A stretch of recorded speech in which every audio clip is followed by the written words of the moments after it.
All right. So I figured I'd do something a little different today. Um, Now, one thing I've been noodling on is kind of like documentation on like all the different varieties and species of Jaboticaba. It's kind of like all over the place. No one really has like a little, like a nexus of information, so to speak. There's no like Jaboticaba wiki. I mean, there are some things that try to compile a lot of information, but it's really not everywhere. And I find like a video format's really nice to just kind of have someone talking about it. So I might start doing like a little, you know, not high effort, but kind of little mini series on my experiences with specific varieties. And kind of the one that got me started is the red. Although the first one I ever bought was a Sabra, and it still hasn't made fruit. But obviously, this one is doing pretty dang well.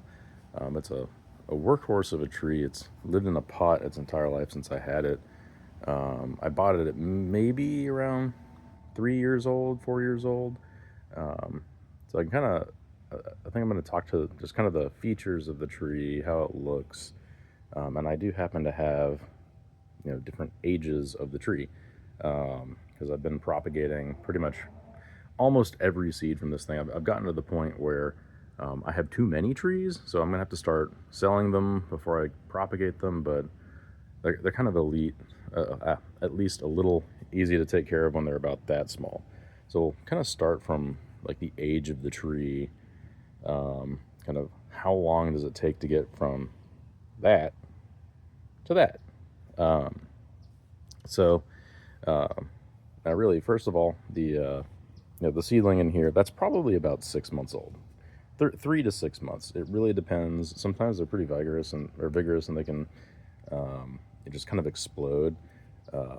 If you're potting them up regularly, they'll definitely fill out the roots, pretty readily, and they'll grow pretty fast, relatively.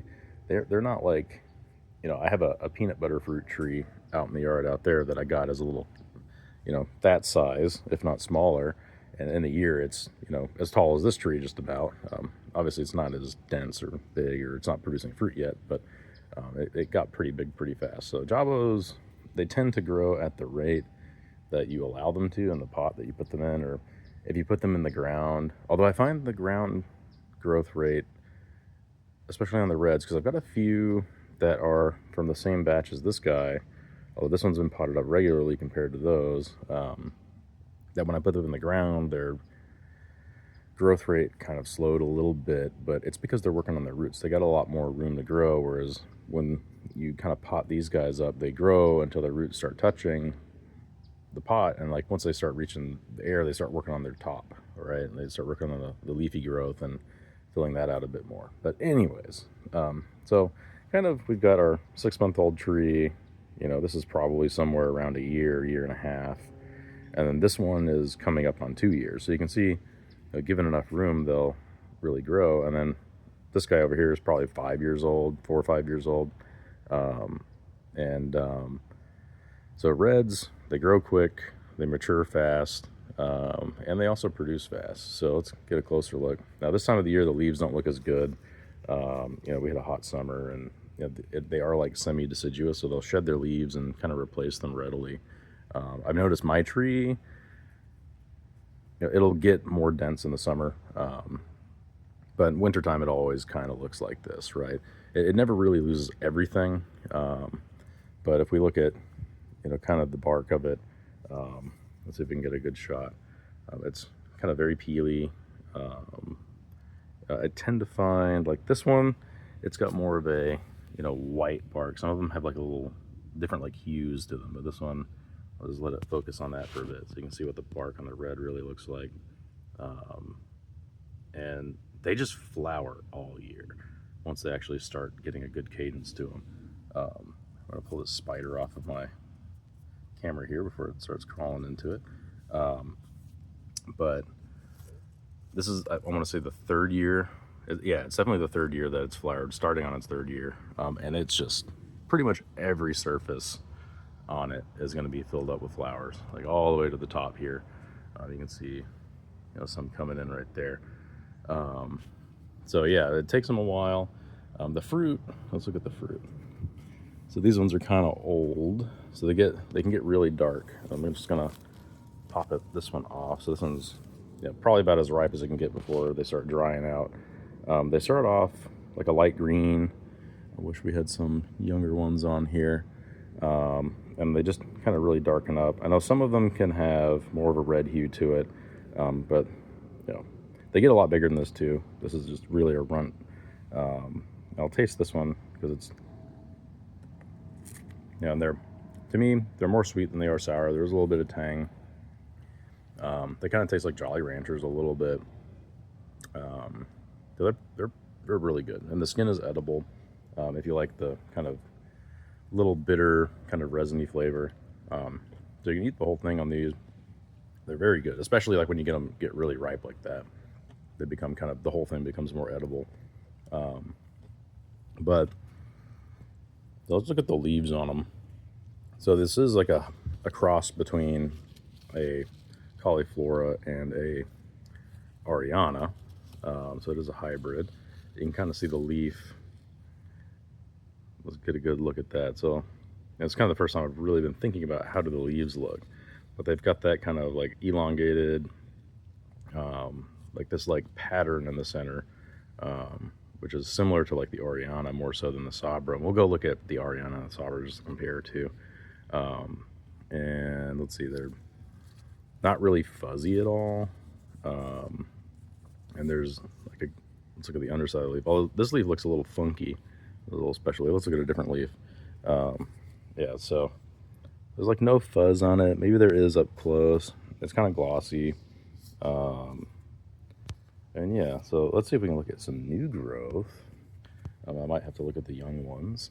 So this is one thing I can always tell, like that it's a different plant from another. Now, your mileage may vary. Like your red might be slightly different from mine, but all of my reds came from this tree, so they're going to be very similar. But yeah, I don't think I have any new growth on this one. Other than like right here, here's a little bit, so you can kind of see the color on that. So they're kind of a tannish color. They do get a red blush to them sometimes, but it's mostly tan. And if we come and look at this one, you can kind of see that red blush I'm talking about. There's like a little bit of a red hue. Could be from the cold weather, but I tend to see that when they're young too, they're a little fuzzy. But they kind of maintain that, I don't know what you'd call it, like a wavy pattern in the center of the leaf, where it's like ridges along the centerpiece there. So let's go and compare it to like a Ariana. And actually I have a young Sabra here too, next to actually an Ariana. So now you'll see the leaf on the Oriana, very similar to the red, but it's a bit more wavy. The leaves tend to be larger, at least on my variety of the Oriana. But you can kind of see it's very similar, but it's more crinkly and it has more of this wavy pattern. The Oriana also has the precociousness of like fruiting early compared to the cauliflora. And if you compare it to the regular, so this is the Sabra here, it has less of the waviness. It kind of has a little bit of that red hue too on the new growth. These are seedlings. They're older than this one, but you can kind of see, like, if you hold them all next to each other, they're pretty much right. The red is like right dead center of these two. But obviously these ones are going to take, 8 to 20 years or whatever to actually fruit for you. So I definitely recommend for a starter Jabo getting the red.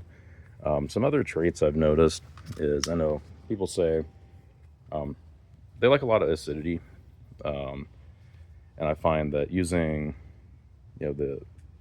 I've used a couple of soils on the Jabos. This one I used the Frog Farm, Tropical Valley, whatever, Tropical Frog Farm. I'm getting confused with, is it like Tropical Frog Farm, something like that, soil mix. Actually, here's some over here. I've used both the fish and the frog. Oh, Fox Farm. I'm getting confused with another YouTuber in my head. It's Fox Farm Frog Soil. And then also like this fish blend, the Ocean Forest works well. And yeah, so you can use that if you don't want to mix your own soil. It worked well for me. I just fertilize it with Hollytone in the pots, even after using that. It doesn't really need fertilizer once you pot them up initially, but you can kind of tell after a while that they kind of start to need it. Like the growth slows down, like maybe the new leaves don't look so hot. It's not pushing out new growth. Actually, here's some new growth here, so you can kind of see what it looks like as the new growth starts coming out too. Let's see if I can get a macro shot of that. Just hold it there.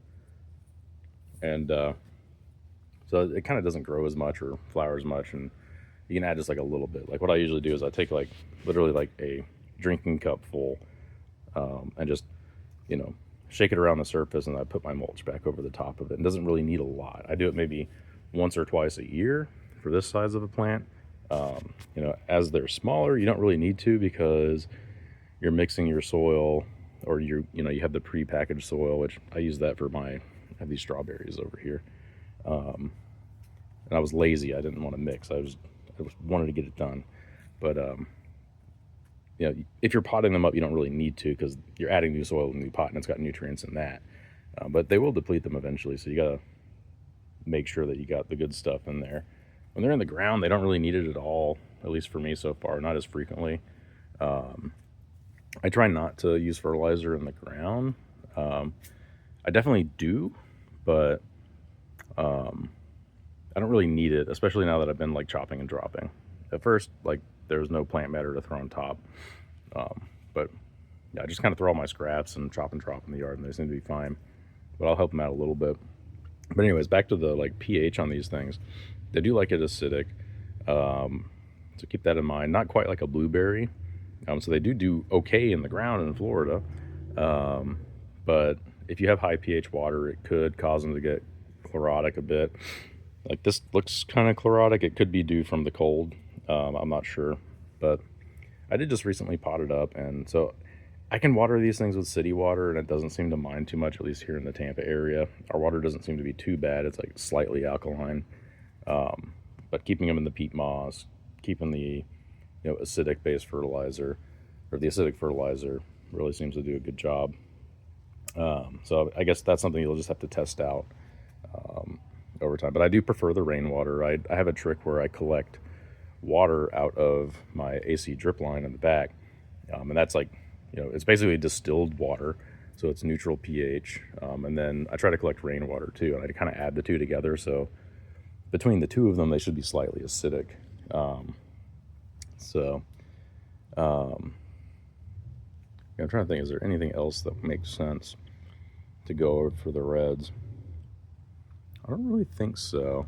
So I'll probably do another one of these on some of my other plants once they start producing more. Maybe they have some other characteristics, or maybe I'll just go over a video specifically on like the Trunciflora versus this. I know I kind of touched on this a little bit, like the difference between like a red and this Otto Anderson Broncovino, which looks a lot like a red, but as you can see, the new growth is quite different. This is actually a Phitrantha, I believe.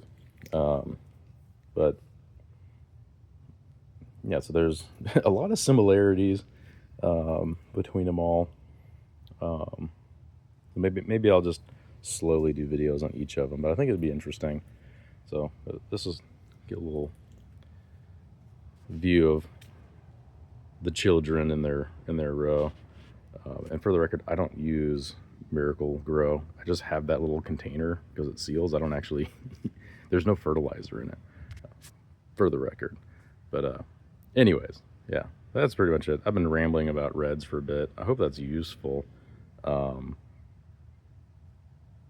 Yeah, if y'all like that, maybe I'll do it in a better way another day, but I think I hit all the points. So yeah, anyways, everyone take care.